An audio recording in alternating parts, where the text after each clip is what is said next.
I'm Jace. Welcome to the second episode of The Comic Source.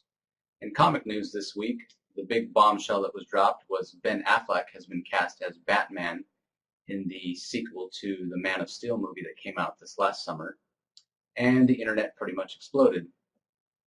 I want you guys all to remember back when Heath Ledger was cast as the Joker, and again, the internet exploded.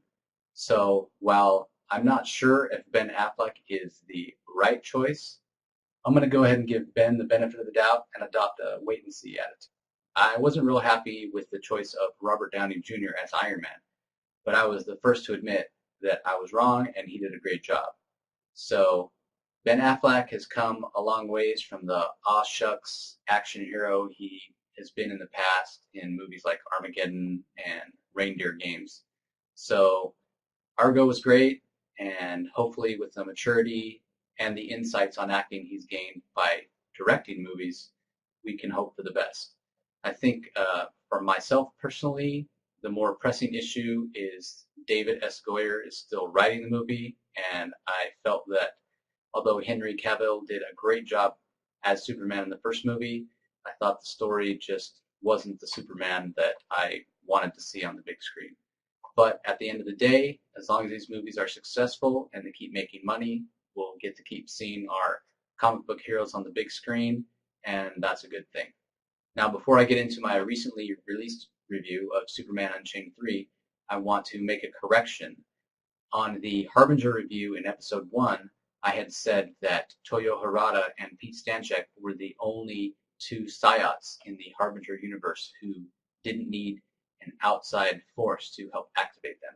That wasn't entirely correct. There is another character named Darpan who was also born activated.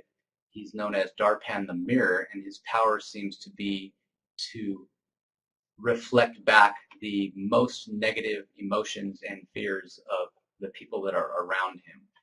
He shows up a couple times in the Harbinger series so far, and he's a very interesting character.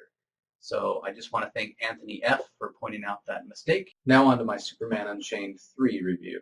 This book came out Wednesday the 21st, written by Scott Snyder, and the art is by Jim Lee. There's also a backup by Dustin Nguyen. This issue starts out with Superman confronting General Lane about something the U.S. government's been keeping from Superman. And we get our first close-up look at Wraith, who's an alien like Superman. Also like Superman, he gets his powers from solar radiation.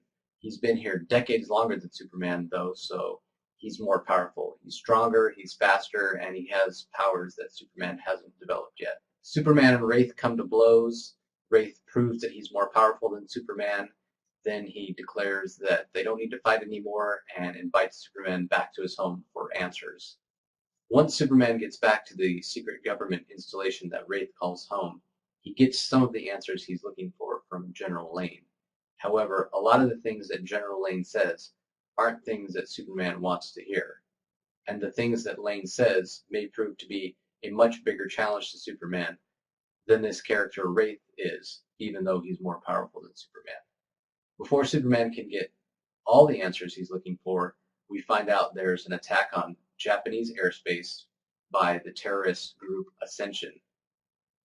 So Superman and Wraith leave to meet up with that challenge, with Superman stating to General Lane that this conversation is not yet over. Also in this issue, we see Lex Luthor escape from the prison, the Maw. There's also a really cool sequence of Lois Lane playing action hero landing a disabled plane into the water. Once the plane has crash landed into the water, her and her two companions are trapped, and they escape with the help of a mysterious character who we know nothing about yet. Now, getting back to these challenging questions and issues that General Lane posed to Superman, I think that's where the real strength of the story comes in. When Scott was discussing this story at WonderCon earlier this year, he talked about Superman being the most powerful being in the DC universe, yet having this strict moral compass. I came away from WonderCon thinking that while that's a different approach to Superman, it seemed sad and cynical to me. So I made it a point to seek Scott out at the San Diego Comic-Con and ask him about it. My thought was, a being that powerful, growing up isolated with feelings of alienation, might easily turn out like the Superman we saw in the Man of Steel, or like the main character in Mark Waid's Irredeemable, if any of you are familiar with that series. Scott's response was that it's the moral compass that was instilled in Superman by his human parents, the Kents, that is most important to the character. So even though Superman is an alien, he's not alienated. It is his humanity that is his greatest strength. So it's actually what's best in all of us that makes Superman who he is. He's the only one that has that humanity and has that level of power and can affect change in the world. So rather than looking at Superman as an isolated figure or an alienated figure, the best way to look at Superman is a unique figure. I came away from that discussion with Scott thinking that this is the Superman that I know, Superman who is a symbol of hope and not dark and gritty and cynical. If there's any complaint I have about the book, it's a minor one. Jim Lee's art is always amazing. Sometimes it seems with the larger panels that showcase Jim Lee's art, we might be losing a few scenes here or there. But like I said, it's a minor complaint. I definitely recommend the book. The next issue, issue 4, is due out October 9th. There is no issue for September while DC goes crazy with Villains Month. So that gives everybody out there who has yet to try it a chance to pick up issues 1, 2, and 3. Now on to my retro review for this week. I'm going to be talking about Crisis on Infinite Earths, the universe-spanning crossover from the mid-'80s from DC Comics. DC originally conceived this series as a 50th anniversary celebration, so they wanted a big story that involved a lot of the characters from the 50 years of DC Comics history. What Marv Wolfman, the writer, and Len Wein, the editor, decided to do was take advantage of this huge universe-spanning story to help clean up some of DC's convoluted continuity. The 50 years of DC Comics had many versions of a lot of the heroes, and the way that DC explained this was by coming up with the concept of the multiverse.